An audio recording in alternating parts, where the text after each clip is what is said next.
Bonita essa foto, né?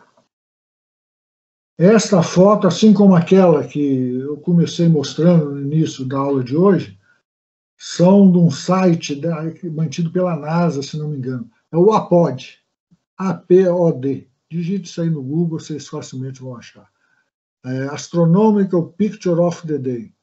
Todo dia eles publicam uma foto com motivo astronômico. Essa aí é uma foto que eu achei bem apropriado, né, para ilustrar aí a introdução que nós vamos dar à gravitação clássica, né, a gravitação de Newton. Mas, como eu sempre faço, né, o que nós vamos ver de fato dentro de gravitação vão ser as leis de Kepler, a lei da gravitação de Newton, a energia potencial gravitacional, velocidade de escape, buraco negro e movimento de satélites. Ou seja, nós vamos ver as leis de Kepler e a lei da gravitação de Newton.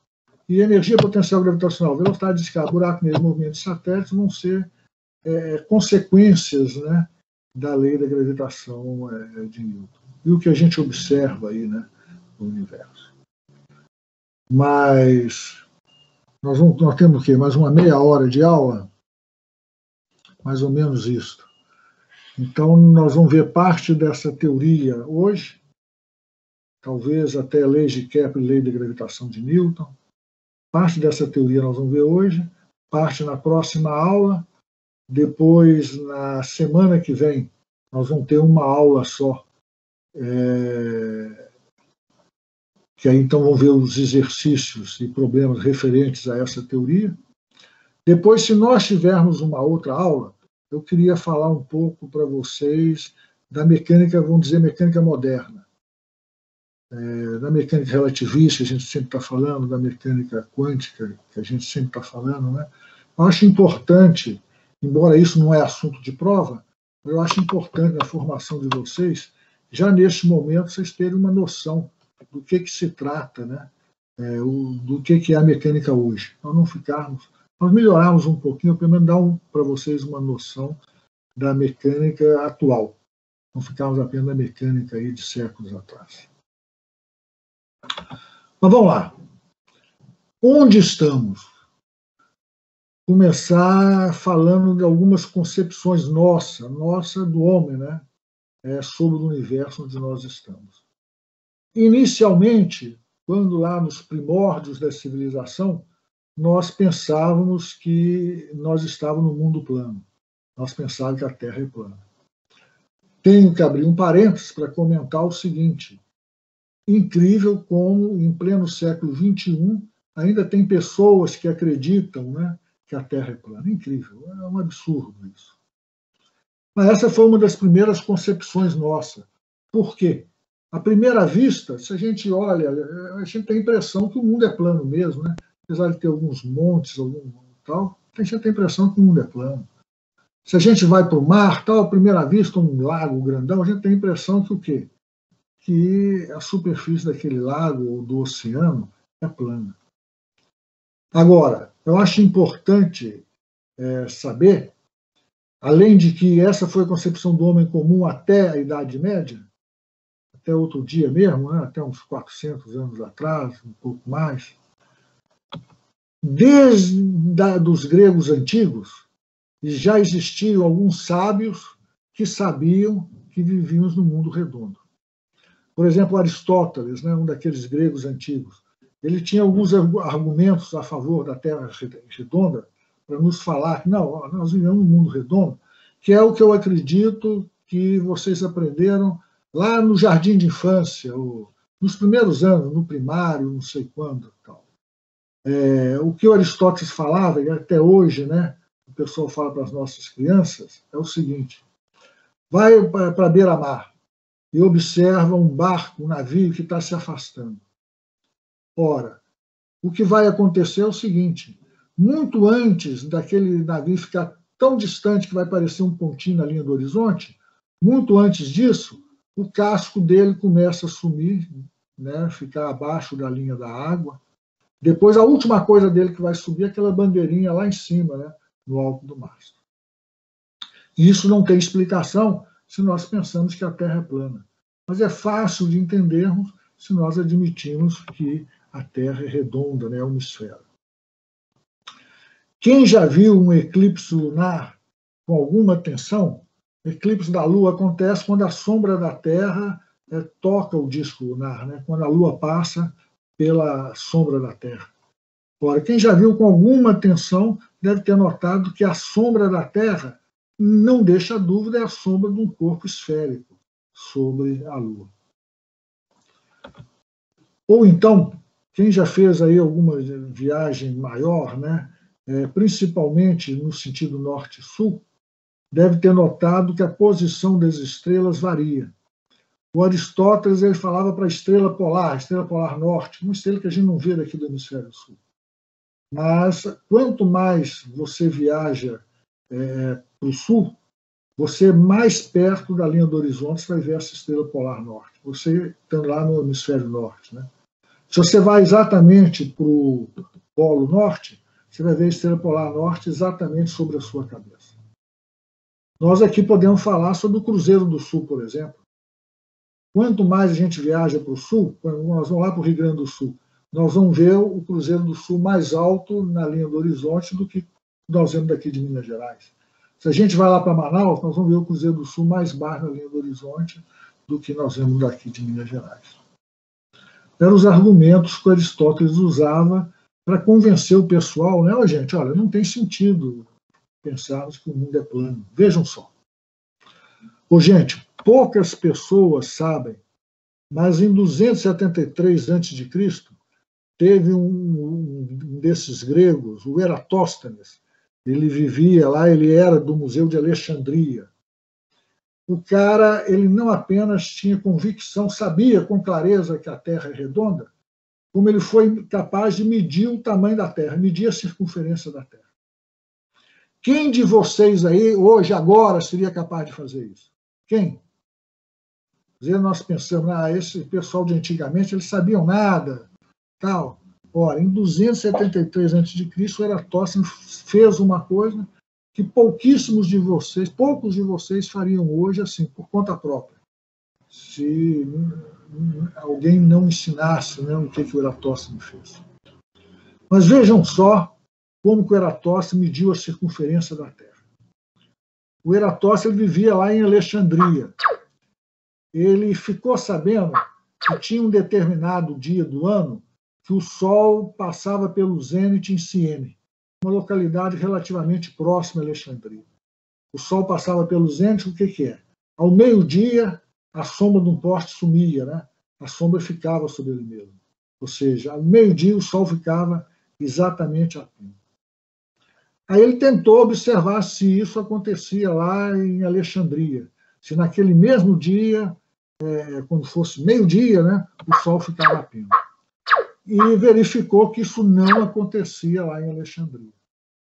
A distância entre as duas cidades era, transformando para o quilômetro atual, 787 quilômetros, era conhecida.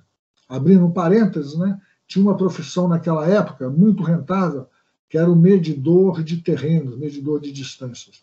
O pessoal fazia essa medida no passo, contando os passos dados. Mas transformando aí, eu não lembro qual que era a unidade de medida que eles usavam na época, transformando para o quilômetro nosso, 787 quilômetros. Mas enquanto o Sol estava lá no zênite em Ciene, o Eratóstenes mediu lá em Alexandria, os raios solares faziam um ângulo de 7,2 graus para a vertical. Gente, não precisou de mais nada o Eratóstenes medir, determinar o tamanho, a circunferência do nosso planeta. Vejam só o que o Eratóstenes fez. Primeiro, vocês reconhecem que este ângulo aqui, também vai ser de 7,2 graus. Concordam? Então, ele fez uma regra de 3 pura e simples. Este ângulo aqui, 7,2 graus, está para este ângulo todo aqui, 360 graus, assim como essa distância aqui, esse arco de circunferência, 787 quilômetros, está para essa distância toda, ou seja, a circunferência da Terra. Fez uma regra de 3. L está para 787 quilômetros, assim como 360 graus está para 7,2 graus. Isso aí em 273 a.C. Ptolomeu viveu do ano 120 ao ano 180 da nossa era. Ptolomeu, ele acreditava que a Terra ficava no centro do universo. Ele já tinha uma visão planetária do universo. Visão planetária, pelo menos, do sistema solar, né?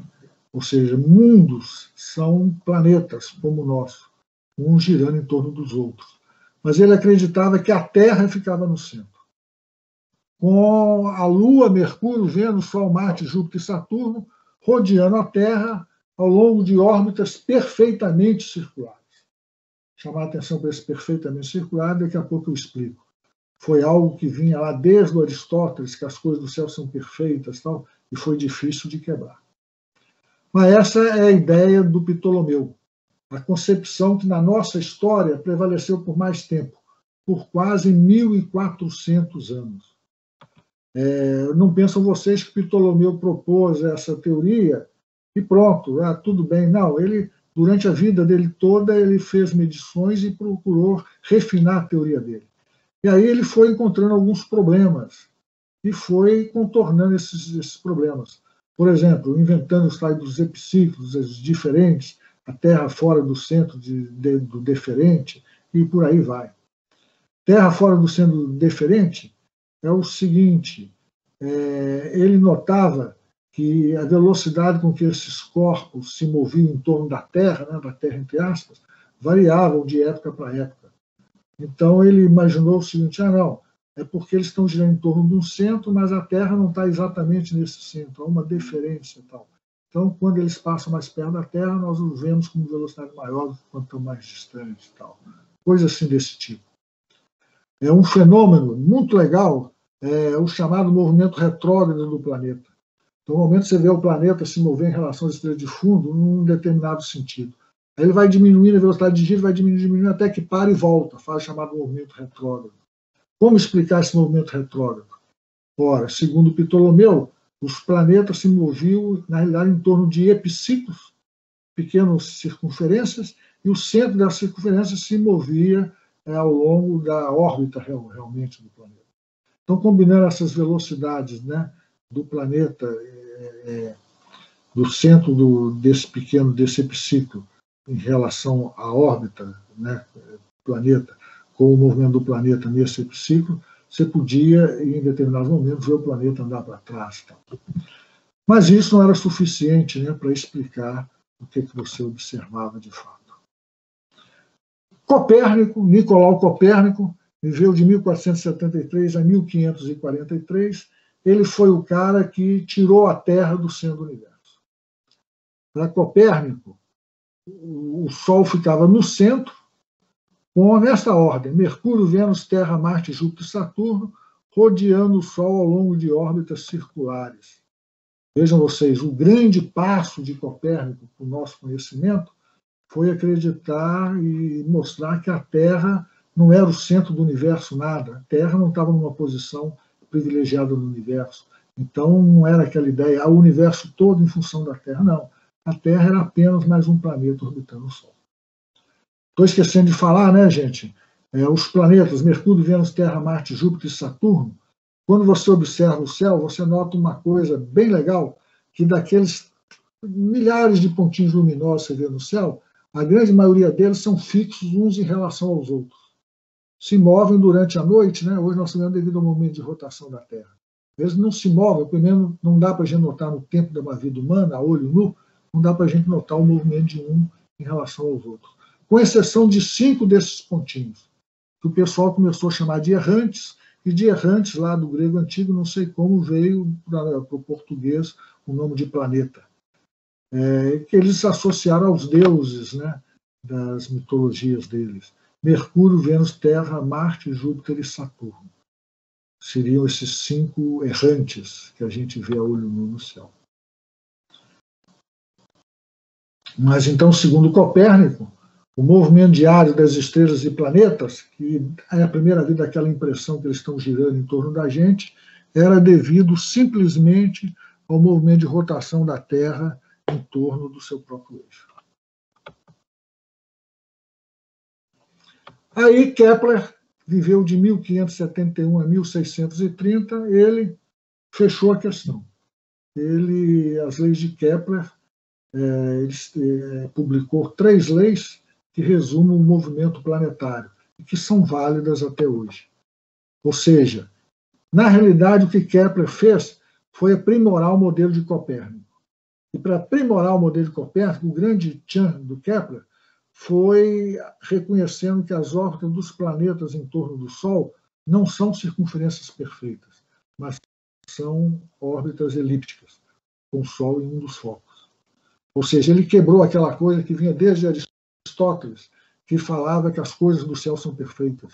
Então, a superfície da Lua, por exemplo, devia ser lisinha, perfeita toda a vida. As órbitas dos planetas em torno da Terra ou em torno do Sol deveriam ser circunferências perfeitas. Tal.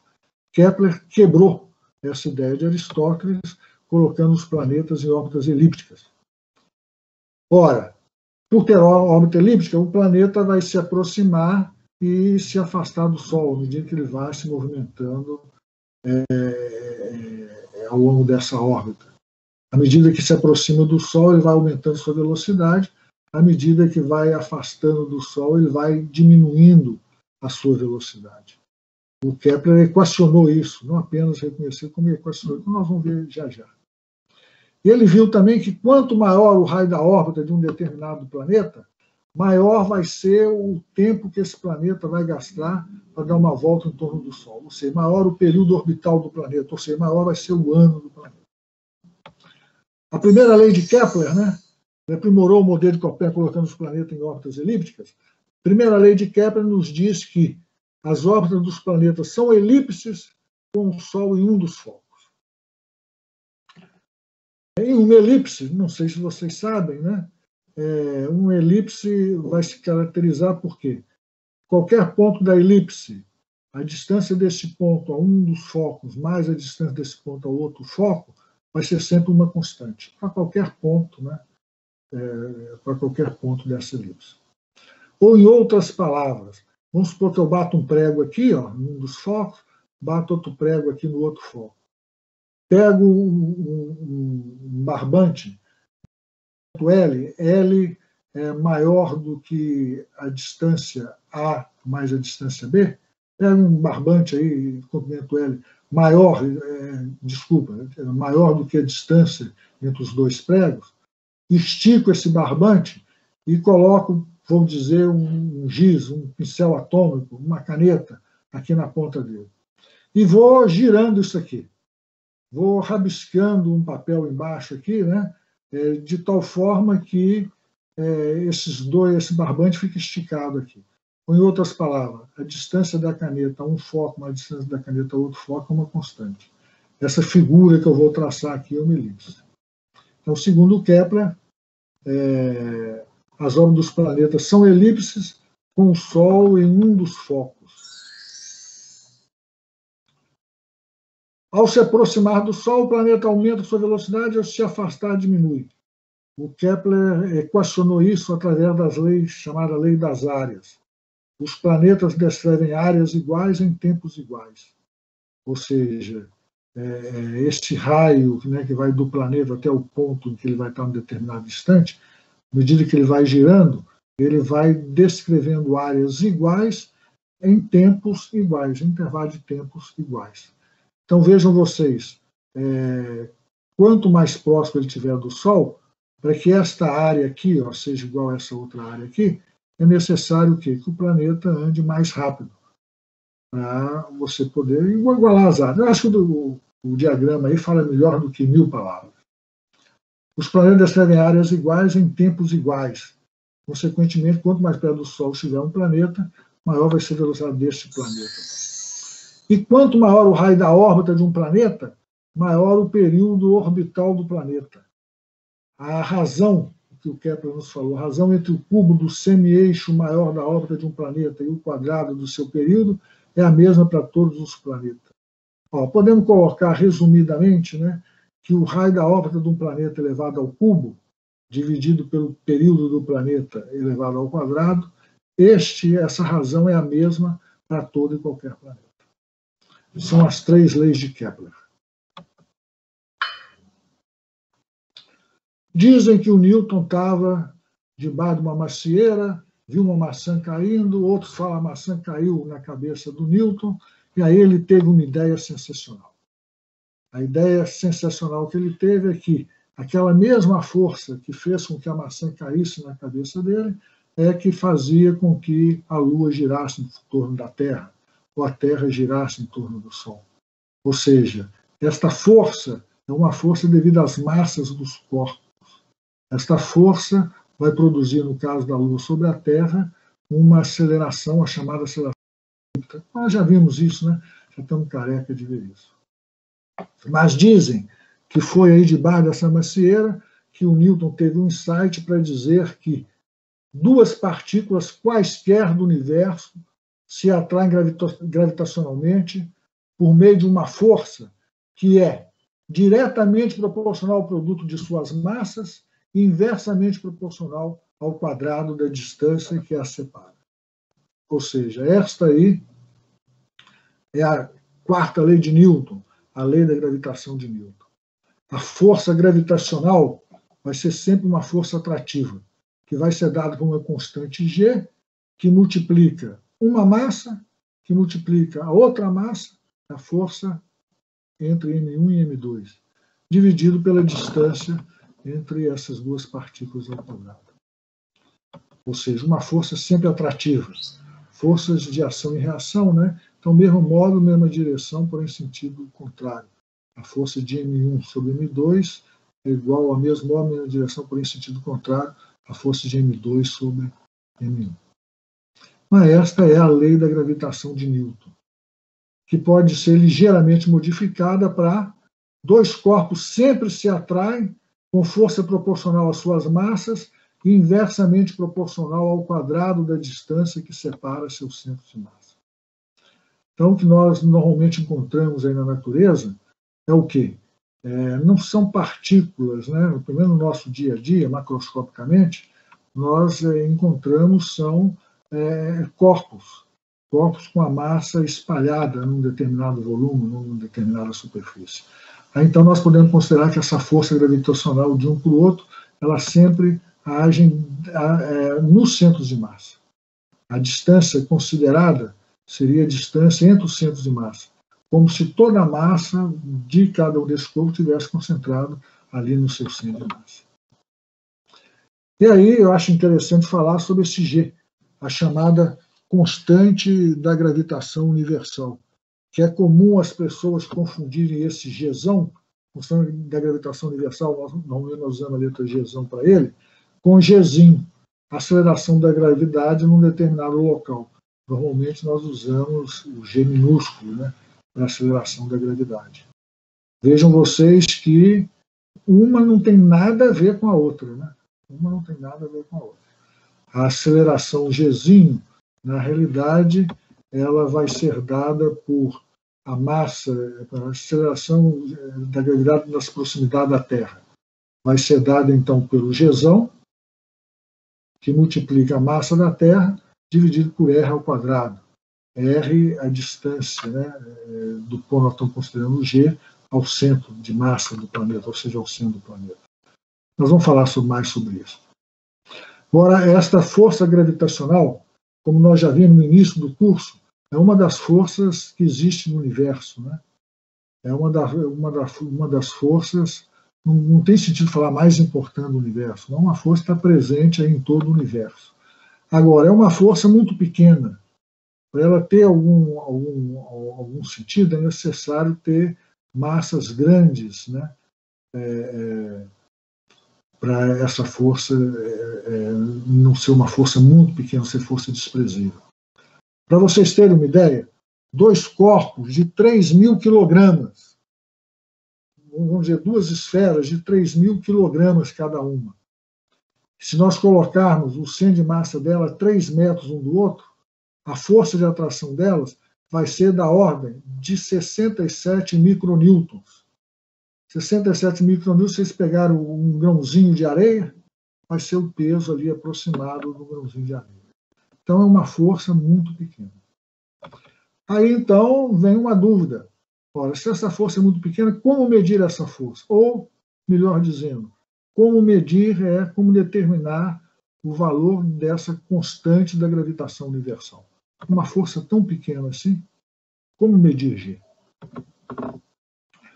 O Newton, é bem provável, quase certo, que o G que o Newton usou, né, nos seus cálculos, nos seus pensamentos, nos seus trabalhos, foi estimado a partir do Gzinho, do G da gravidade.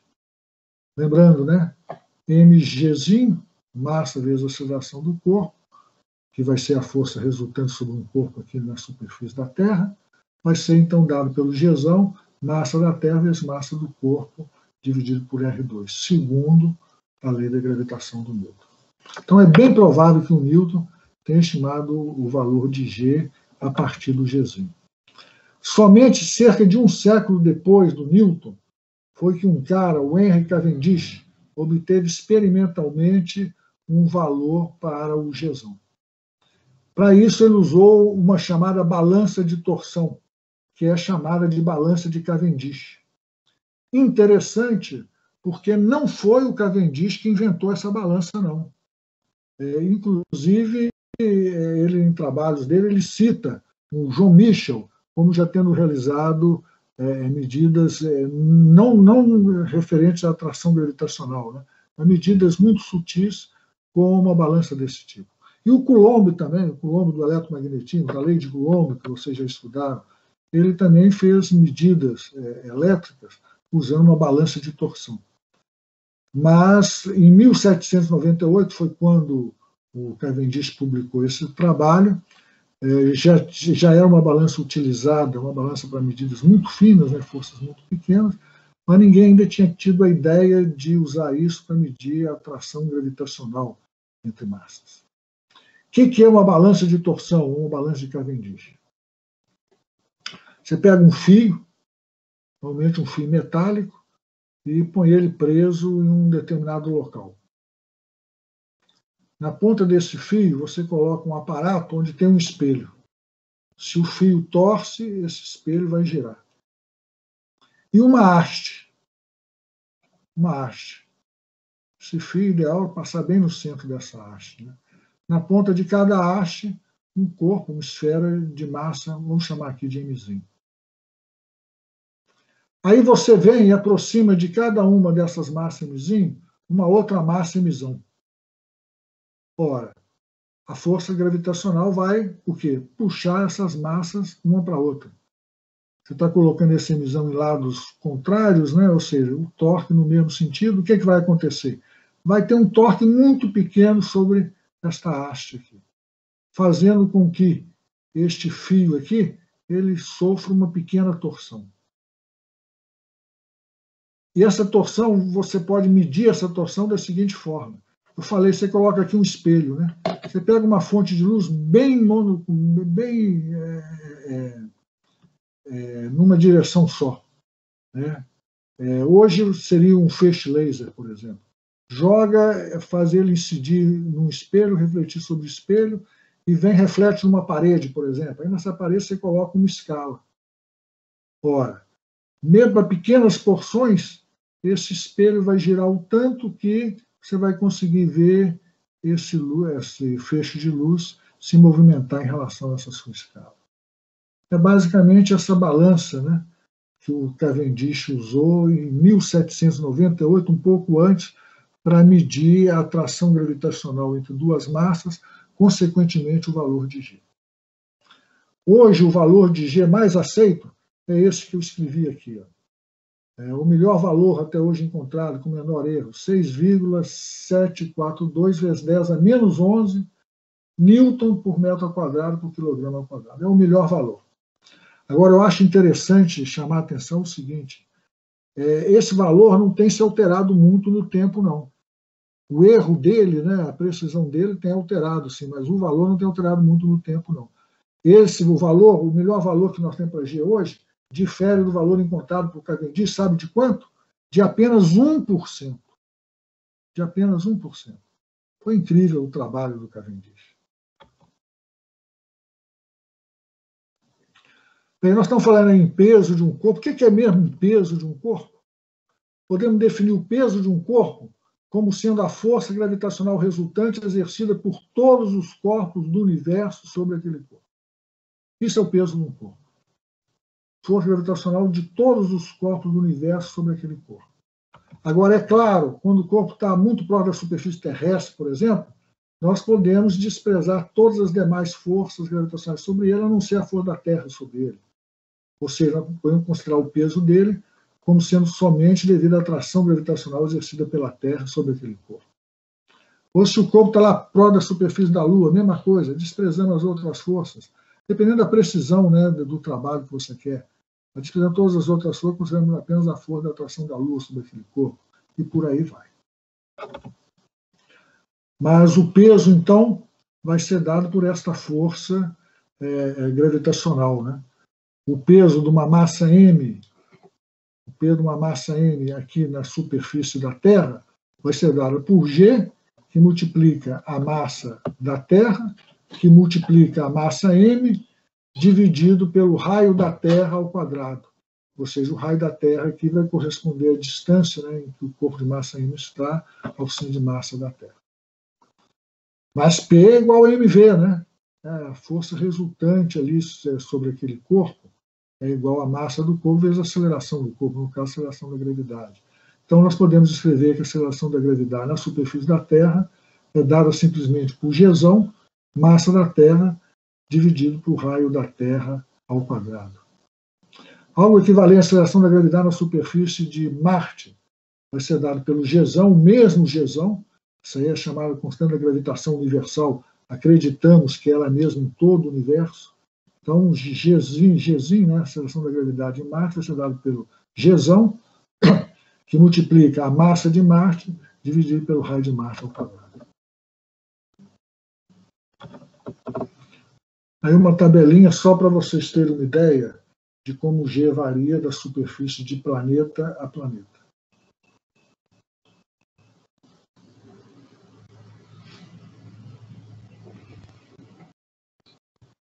Na superfície da Terra, 9,8 metros por segundo ao quadrado.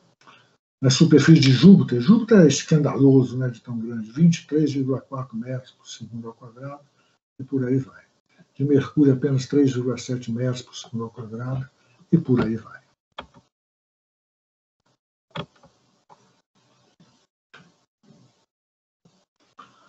Orientando no espaço.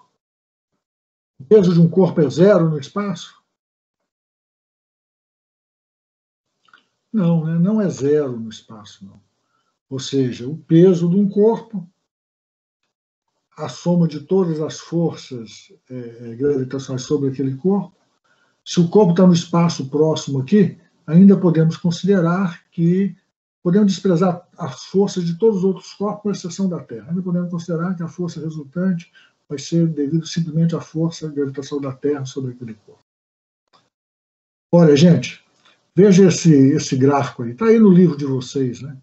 Como que varia esta força com a distância. Essa força que é a força gravitacional, que é o peso, né? Como que varia com a distância? Olha, para a Estação Espacial Internacional, ela está aproximadamente a apenas 380 quilômetros de altura. Ela estaria por aqui. Para a Estação Espacial Internacional, o G, a aceleração da gravidade lá, seria 8,7 metros por segundo ao quadrado. Ou seja, o peso de um astronauta lá seria a massa dele, que multiplica 8,7 metros por segundo ao quadrado. Cerca de o quê? 10%, por aí, 10% menor do que o G dele aqui na superfície da Terra. Então, ora, daqui a pouco eu vou até perguntar, ou já vai ficar para a próxima aula, né? Para você ter a atração, a força gravitacional da Terra sobre você igual a zero, você precisaria estar a que distância da Terra? Uma distância infinita da Terra, né? Uma distância infinita da Terra. Ora, e se você não tem a força da Terra sobre você, não tem jeito de você estar em órbita da Terra. Para você estar em órbita da Terra, você tem que ter alguma coisa te puxando para a Terra. Então, não pensem vocês que os astronautas, o peso dos astronautas lá na ISS é zero. Não, não é não. peso deles é apenas um pouco menor do que o peso deles aqui na Terra, aqui na superfície da Terra. Agora, a grande diferença que está, nós vamos voltar a falar isso com mais detalhes, tal, mas a grande diferença está justamente no seguinte: nós aqui na superfície da Terra, nós podemos dizer que nós estamos em equilíbrio. Ou seja, a força resultante sobre nós é zero. Temos a força-peso? Temos. Mas tem, por exemplo, eu agora, por exemplo, tenho a força da cadeira sobre mim, me empurrando para cima para anular a força-peso. Então, o peso que eu sinto, na realidade, é devido a esta força contrária ao peso, para me manter em equilíbrio. Já o astronauta, esse astronauta que vocês estão vendo aí, né, flutuando lá no espaço, tal, numa missão, talvez para consertar alguma coisa do ônibus espacial da estação espacial, ora, a força-peso dele está sendo usada para fazer com que ele fique dando volta em torno da Terra. Ou seja, a força-peso dele está fazendo o papel da força centrípeta. Não tem nenhuma força anulando a força-peso dele. Esse astronauta não está em equilíbrio, como eu estou em equilíbrio. Nós vamos voltar a falar sobre isso mais.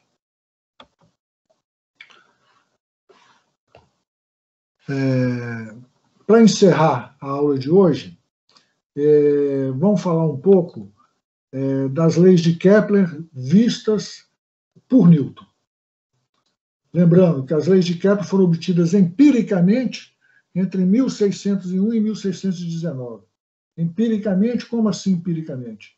Ora, o Kepler pegou um punhado de dados observacionais, principalmente do Tycho Brahe, sobre os planetas, né, sobre os astros em geral, e com base nesses dados observacionais, ele viu que esses dados estavam de acordo com 3 leis, como se o movimento dos astros seguisse aquelas 3 leis. Então, desta forma empírica, ele escreveu as suas leis. Em 1687, o Newton mostrou que essas leis obtidas empiricamente pelo Kepler podem ser deduzidas a partir das suas leis do movimento, as 3 leis de Newton, mais a lei da gravitação de Newton.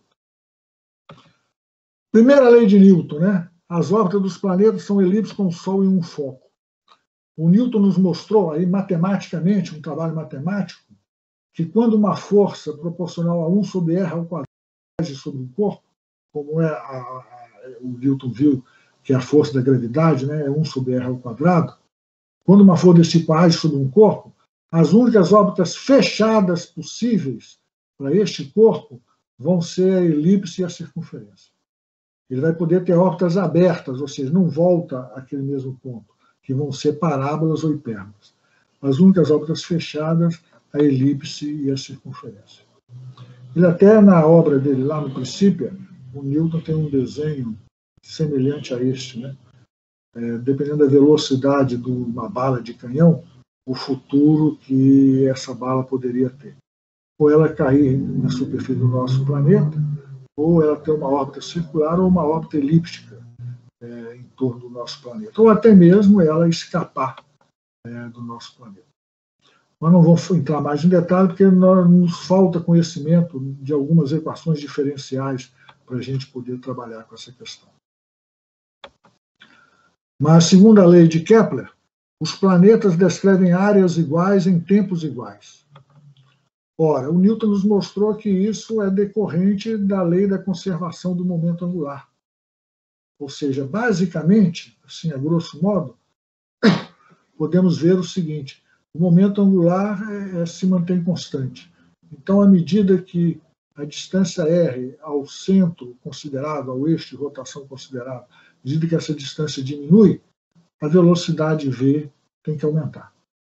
E tem que aumentar numa mesma taxa que ele pôde escrever que os planetas descrevem áreas iguais em tempos iguais. E sobre a terceira lei de Kepler, de que todos os planetas têm a mesma razão entre o cubo do raio da sua órbita e o dividido pelo quadrado do período, né, que ele gasta para completar uma volta. Ora, o Newton nos mostrou o seguinte: se você iguala, vamos dizer, um planeta em órbita em torno do Sol, ms a massa do Sol, mp a massa do planeta.